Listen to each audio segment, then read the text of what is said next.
Assalamualaikum warahmatullahi wabarakatuh. Perkenalkan, nama saya Muhammad Firdaus, nomor saya 16, kelas 11 IPA 5. Perkenalkan, nama saya Rangga Alfarisi Nur Saputra, nomor absen 25, kelas 11 IPA 5. Di sini kami akan menjelaskan tentang pemerintahan Herman Willem Daendels. Pada tahun 1808 sampai 1811, tugas Daendels sebagai Gubernur Jenderal di Indonesia adalah mempertahankan Pulau Jawa dari serangan Inggris, mengatur pemerintahan di Indonesia, dan membereskan keuangan. Herman Willem Daendels lahir di Hattem, Republik Belanda 21 Oktober 1762, meninggal di Elmina, Pantai Emas, Belanda 2 Mei 1818 pada umur 55 tahun. Pada tahun 1780 dan 1887, ia ikut para kumpulan pemberontak di Belanda dan kemudian melarikan diri ke Prancis. Di sana ia menyaksikan dari dekat revolusi Prancis dan lalu menggabungkan diri dengan pasukan Batavia yang Republikan. Akhirnya ia mencapai pangkat jenderal dan pada tahun 1795 ia masuk ke Belanda dan masuk tentara Republik Batavia dengan pangkat letnan jenderal. Sebagai kepala kaum unitaris, ia ikut mengurusi disusunnya Undang-Undang Dasar Belanda yang pertama.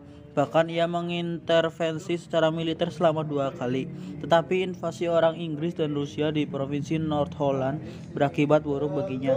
Ia dianggap kurang tanggap dan diserang oleh berbagai pihak. Akhirnya ia kecewa dan mengundurkan diri dari tentara pada tahun 1800.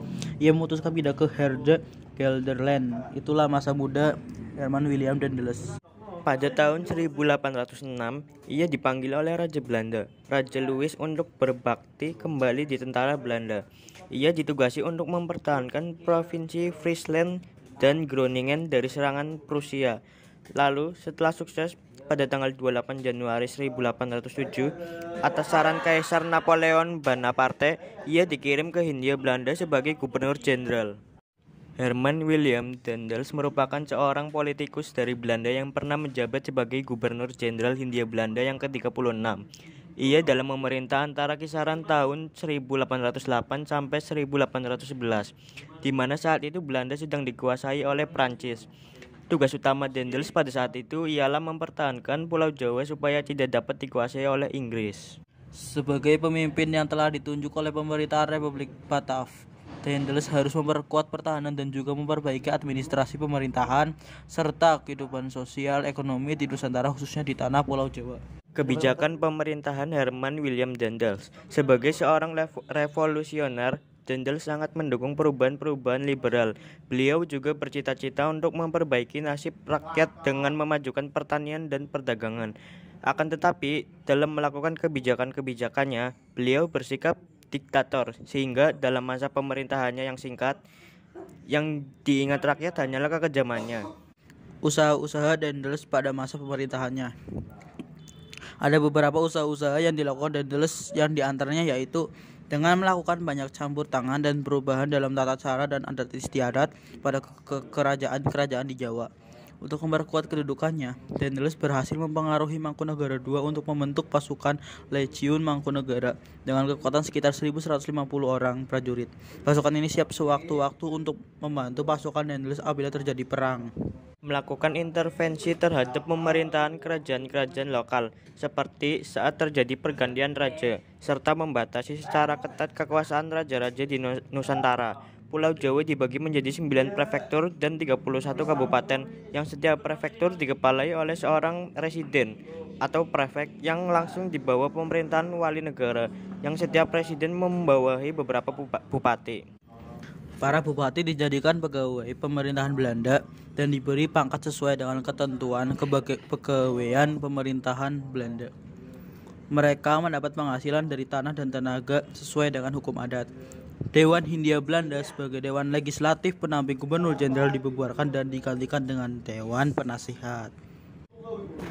Salah seorang penasihatnya yang cakap ialah Mr. Muntinghe. Kerajaan Banten dan Cirebon dihapuskan dan daerahnya dinyatakan sebagai wilayah pemerintahan kolonial. A. Bidang pertahanan dan keamanan. Yang pertama yaitu membangun jalan raya dari Anyer, Jawa Barat, sekarang Provinsi Banten, sampai Panarukan, ujung timur Pulau Jawa sepanjang kurang lebih 1.100 km. Jalan tersebut dinamakan Jalan The Court Postweg yang sering disebut dengan Jalan Daendels. 2. Membangun benteng pertahanan seperti Benteng Meister Cornelis. 3. Membangun pangkalan angkatan laut di Anyer dan Ujung Kulon. Pembangunan ini dapat dikatakan tidak berhasil. Yang keempat, meningkatkan jumlah tentara dengan mengambil orang-orang pribumi karena pada waktu ke Nusantara, Daendels tidak membawa pasukan. Peningkatan tersebut dari 4.000 menjadi 18.000 orang. B. Bidang politik dan pemerintahan. 1. Kekuasaan raja-raja di Nusantara dibatasi secara ketat. 2. Daendels memerintah secara sentralistik yang kuat dengan membagi Pulau Jawa menjadi 23 wilayah besar yang kemudian dikenal dengan karesidenan. Setiap karesidenan dapat dibagi menjadi beberapa kabupaten.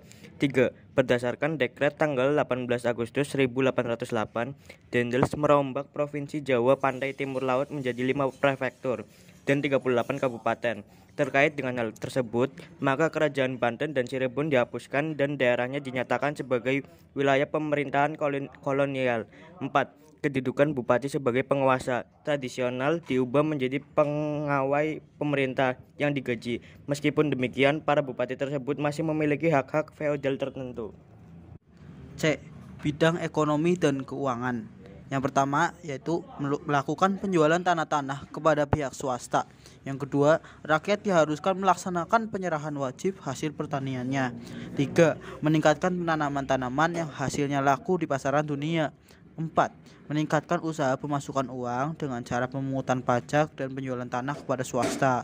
Yang kelima, memaksakan berbagai perjanjian dengan penguasaan Surakarta dan Yogyakarta melakukan penggabungan banyak daerah ke dalam wilayah pemerintahan kolonial, misalnya daerah Cirebon. D. Bidang hukum dan peradilan.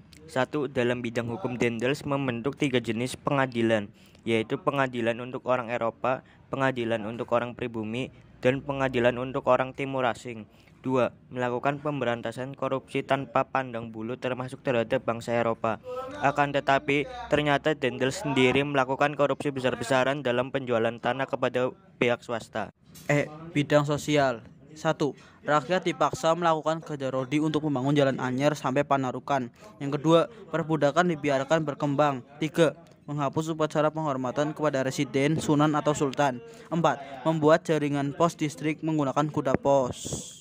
Pemerintahan Daendels selama 3 tahun dianggap gagal melaksanakan misi mempertahankan Pulau Jawa dari serangan Inggris dan program yang dijalankannya dinilai merugikan negara karena korupsi semakin merajalela. Oleh karena itu, Daendels dipanggil oleh pemerintah kolonial untuk kembali ke negaranya dan digantikan John William Johnson. Sekian dari kami, mohon maaf bila ada kesalahan kata. Wabillahi taufiq wal hidayah. Wassalamualaikum warahmatullahi wabarakatuh.